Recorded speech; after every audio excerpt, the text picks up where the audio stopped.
ഉം. ഞാൻ ആരെ വിളിക്കുക? നിഖിലിനെയാ? നിഖിലിനെ വിളിക്കാം. കിട്ടിയാ കിട്ടി. 25 ഓ ഹലോ 25 കിട്ടിയത്. ഹലോ, നമസ്കാരം. എടാ, ഞാനൊരു കാര്യം പറയാൻ വിളിച്ചതാ. ആക്ച്വലി ഞാൻ ബാംഗ്ലൂരുണ്ട്.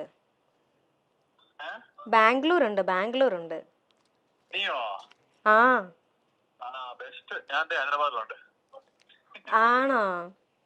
അല്ല, ഞാൻ എന്താന്നറിയോ ഞാൻ വിളിച്ചേ?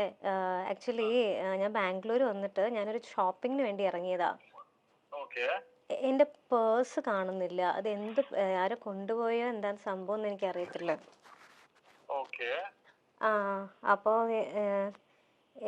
എനിക്ക് ഇവിടെയാണെങ്കിൽ ഞാൻ ഷോപ്പ് ചെയ്തിട്ട് ഇങ്ങനെ വെച്ചേക്കുവാ. എനിക്ക് എൻ്റെ ഫോൺ മാത്രമേ കയ്യിലുള്ളൂ. എനിക്ക് കുറച്ച് കാശ് അയച്ചു തരാൻ പറ്റുമോ? എൻ്റെ കാർഡും ഇല്ല, ഒന്നുമില്ല. എനിക്കൊരു 5000 വേണമായിരുന്നു.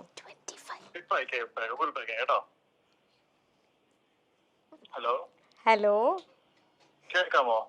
എടാ, പ്രാങ്ക് ആയിരുന്നു. നീ ഞാനൊരു ഇന്റർവ്യൂല ആക്ച്വലി. എന്നാലും നിന്റെ മനസ്സ് ഞാൻ സമ്മതിച്ചിട്ടോ. എൻ്റെ കയ്യിൽ ഫോൺ ഉണ്ടെന്ന് ഞാൻ പറഞ്ഞു. അപ്പൊ നീ ഗൂഗിൾ പേ ഓപ്ഷൻ പോലും നീ ചോദിച്ചില്ലല്ലോ. നീ അയച്ചു തരാന്ന് പറഞ്ഞല്ലോ എന്തായാലും. സീരിയസ്ലി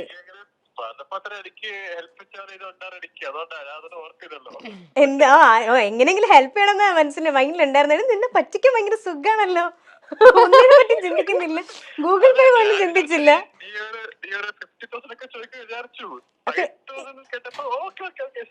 50,000 ആണെങ്കിൽ ഇട്ടായിരുന്നില്ലായിരുന്നു അല്ലേ? ഓഹോ, ആ ഒരു ഉറപ്പ് അവനുള്ളത് കൊണ്ടാണ്. കൂടെ രമ്യ ചേച്ചിയാണ് ഇന്റർവ്യൂർ. ഒരു മിനിറ്റ് ഞാൻ കൊടുക്കാം. നീ ബിസി ആണോ? ഷൂട്ടിലാണോ? ഓക്കെ, അപ്പൊ 2 minutes. ഹായ് നിഖിൽ. ഹായ്, സുഖാണോ? I M good. സുഖാ. ഓക്കെ. വെറുതെ നമ്മള് മേഘനയുടെ അടുത്ത് പറഞ്ഞു ഒരു ഫ്രണ്ടിനെ വിളിച്ചിട്ട് ഒന്ന് പ്രാങ്ക് ചെയ്യാനായിട്ട് ഒരു ടാസ്ക് കൊടുത്തു. അപ്പം മേഘന ഇങ്ങനെ ആരെ വിളിക്കും എന്നൊക്കെ ആലോചിച്ചപ്പോ ഫസ്റ്റ് മേഘനയുടെ മനസ്സിൽ ഓക്കെ നിഖിലിനിട്ടും തന്നെ പണി കൊടുക്കാമെന്ന് വിചാരിച്ച്. പക്ഷെ സമ്മതിക്കണം കേട്ടോ നിഖിൽ, ഞങ്ങളെല്ലാരും എന്നാലും ആ ഒരു നല്ല മനസ്സ് തന്നെയാണ് കേട്ടോ. അപ്രീഷിയേറ്റ് ചെയ്യണു. പിന്നെ നിഖിലിന്റെ ഓർമ്മയുണ്ട്, ഫസ്റ്റ് നിഖിൽ മലയാളത്തിൽ ഒരു ഇന്റർവ്യൂ തന്നത് നമ്മുടെ മൈൽ സ്റ്റോൺ മേക്കേഴ്സിന് വേണ്ടിയിട്ടായിരുന്നു. ഫസ്റ്റ് ഓർമ്മയുണ്ടല്ലേ? അന്ന് കൂടെ ഉണ്ടായിരുന്ന ഒരാള് പിന്നെ ബിഗ് ബോസിൽ ഇപ്പൊ വന്നു അല്ലേ? അതെ. അപ്പൊ ഓക്കെ, എന്തായാലും ശ്രീതു അല്ലേ ഇപ്പൊ പോയത് ബിഗ് ബോസില്? കൂടെ ഉണ്ടായിരുന്നു. ഹലോ, ശ്രീതു അല്ലേ ഇപ്പൊ ബിഗ് ബോസിൽ പോയതെന്ന് പറയതേ?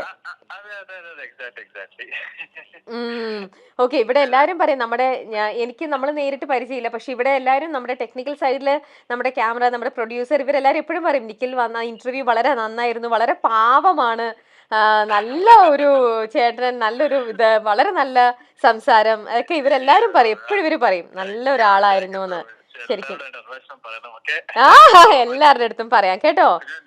നിങ്ങളുടെ YouTube channel very famous. Milestone makers കേൾക്കുമ്പോൾ എല്ലാവരും ഇങ്ങനെ വെയിറ്റിംഗ്, എന്താ നെക്സ്റ്റ് കണ്ടന്റ് എന്താണ്, ആൾക്കാർ ഇങ്ങനെ നോക്കിക്കൊണ്ടിരിക്കും. ആണോ? ഓക്കെ, സന്തോഷം, ഒരുപാട് സന്തോഷം. എന്തായാലും ഓക്കെ നിഖിൽ, അപ്പൊ നമുക്ക് കാണാം ഉടനെ തന്നെ. ഓക്കെ, ഒരു ദിവസം കാണാം. ഓക്കെ, ശരി, ബൈ, താങ്ക് യു. നെറ്റിൽ സംപ്രേക്ഷണം ചെയ്തിരുന്ന ചന്ദനമഴ എന്ന ഹിറ്റ് സീരിയലിലൂടെ പ്രേക്ഷകർക്ക് ഏറെ സുപരിചിതയായ താരമാണ് മേഘ്ന വിൻസെന്റ്. സീരിയലിലെ അമൃത എന്ന കഥാപാത്രമായിട്ട് തന്നെയാണ് മേഘ്നയെ ഇന്നും മലയാളികൾ തിരിച്ചറിയുന്നത്. പിന്നീട് അന്യഭാഷയിലേക്ക് ചേക്കേറിയ നടി അവിടെ നിരവധി ഹിറ്റ് സീരിയലുകളിൽ അഭിനയിച്ചു. പിന്നാലെ മലയാളത്തിലേക്ക് തിരിച്ചു വന്നു. എങ്കിലും മേഘ്നയ്ക്ക് കൂടുതലും താല്പര്യം അന്യഭാഷകൾ തന്നെയായിരുന്നു. കാരണം ജീവിതത്തിലെ ഒരു വലിയ മോശം സമയത്തിന് ശേഷമാണ് താരം ഇതെല്ലാം താണ്ടി പിന്നെയും അഭിനയത്തിലേക്ക് മടങ്ങിയെത്തിയത്. മേഘ്ന വിൻസെന്റിന്റെ കാര്യം പറയുകയാണെങ്കിൽ മേഘ്ന എന്നും ഒരു നിഷ്കളങ്കയായ ഒരു പാവം പെൺകുട്ടിയാണ്. മേഘ്നയുടെ ഇന്റർവ്യൂ ഒക്കെ കാണുമ്പോൾ നമുക്കറിയാം ഇത്രയും നിഷ്കളങ്കയായ വളരെ ഹോംലി ആയ ഒരു പെൺകുട്ടിയാണ്. ജീവിതത്തിൽ ഇത്രയൊക്കെ വലിയ സംഭവങ്ങൾ ഉണ്ടാകുമെന്ന് പ്രതീക്ഷിക്കാത്തൊരു പെൺകുട്ടി. ഇപ്പോൾ തിരിച്ചുവരവ് ഡിപ്രഷനും ഒക്കെ താണ്ടിയായിരുന്നു, ഡിപ്രഷൻ എല്ലാം കഴിഞ്ഞ് എല്ലാത്തിനും അമ്മ ഒപ്പമുണ്ടായിരുന്നു എന്ന് മേഘ്ന പറയുന്നുണ്ട്. മേഘ്നയുടെ ഈ മടങ്ങിവരവ് നിരവധി ഹിറ്റ് സീരിയലുകളാണ് മേഘ്നയ്ക്ക് സമ്മാനിച്ചത്. എന്നാലും ഇപ്പോഴും അമൃത എന്ന് വിളിക്കുമ്പോൾ താൻ അറിയാതെ തിരിഞ്ഞു നോക്കാറുണ്ടെന്ന് മേഘ്ന പറയുന്നു. മേഘ്നയുടെ അടുത്ത സുഹൃത്താണ് നിഖിൽ. അമ്മയറിയാതെ എന്ന സീരിയലിലെ നായകനായി നമ്മുടെയൊക്കെ മനസ്സിൽ ചേക്കേറിയ നിഖിൽ. നിഖിലും മേഘ്നയും ഒരു സീരിയലിൽ ഒന്നിച്ച് അഭിനയിച്ചിട്ടുണ്ട്. അന്യഭാഷാ നടനാണ് നിഖിൽ. ഇപ്പോൾ ഒരു പരിപാടിക്കിടെ നിഖിലിനെ വിളിച്ച് പ്രാങ്ക് ചെയ്യുന്ന മേഘ്നയുടെ വീഡിയോ ആണ് വൈറലായി മാറുന്നത്. താനൊരു ഷോപ്പിംഗ് മാളിൽ നിൽക്കുകയാണെന്നും തന്റെ കയ്യിൽ പണമില്ല, ഒരു 5000 രൂപ അയച്ചു തരുമോ എന്നും ചോദിക്കുന്നുണ്ട് മേഘ്ന. ഒന്നും പറയാതെ ഇപ്പോൾ തന്നെ അയച്ചു തരാമെന്ന് പറയുകയാണ് നിഖിൽ. ശരിക്കും പറഞ്ഞാൽ ഇവരുടെ ആ സൗഹൃദവും ആ നിഷ്കളങ്കമായ മനസ്സുമെല്ലാം ഇതിലൂടെ തുറന്നു കാണിക്കുന്നുമുണ്ട്. പക്ഷെ അതല്ല, ഞാൻ അല്ലായിരുന്നു എന്നുണ്ടായിരുന്നാലും ഇന്നത്തെ ഒരു ഇന്റർവ്യൂവിന് വിളിച്ചിരുന്നാൽ തീർച്ചയായിട്ടും മേഘന വരില്ലായിരുന്നു. അങ്ങനെയല്ലേ ചേച്ചി? വിളിച്ചപ്പോ തന്നെ ഞാൻ ചോദിച്ചു, പാമ്പാണോ മനുഷ്യൻ മേടിച്ചു പോയി? പാമ്പല്ലേ ഇന്നാ? റബ്ബർ പാമ്പ്, ഒറിജിനൽ പാമ്പ് പിടിച്ചു തന്നെയാ. റബ്ബർ പാമ്പ് കാണിച്ചു. എന്തിനാ കുട്ടി പേടിച്ചേ? എന്തിനാ കിടന്ന് കീറണോ? വല്ലത് ഇടിഞ്ഞു പൊളിഞ്ഞ് വീണാലോ? എനിക്ക് പാമ്പിനെ പിടിച്ചിട്ട് ശീലമൊന്നും ഇല്ലല്ലോ. എനിക്ക് അതൊന്നും. ഇതാണെങ്കിൽ സാരിയിൽ കിടക്കണ എന്ത് സാധനം, ഇനി ഇടിഞ്ഞ് താഴത്തേക്ക് പോവാണോന്ന് അറിയില്ലല്ലോ. അതുകൊണ്ടാണോ? ഒറിജിനൽ പാമ്പ് പിടിച്ച തന്നെയാ ഈ റബ്ബർ പാമ്പ് കാണിച്ചു പേടിപ്പിക്കണേ. അല്ല, എനിക്കതിൽ ഏറ്റവും ഇഷ്ടപ്പെട്ടത് പേടിച്ച് വരച്ചിട്ടേ അയ്യോ എല്ലാം പേടിച്ചിട്ട് പാമ്പായിരുന്നു ഒന്ന്. പാമ്പിനെ കണ്ടപ്പോ പേടിയേ ഇല്ലെന്നായോ? അങ്ങനെയല്ലേ ചേച്ചി? പാമ്പിനെക്കാട്ടി പേടി മനുഷ്യരെയാ, സത്യം പറയാലോ. ശരിക്കും അല്ലേ? ആ അതെ, അതിനൊക്കെ ഒറ്റ സ്വഭാവമല്ലേ ഉള്ളൂ പാമ്പിന്.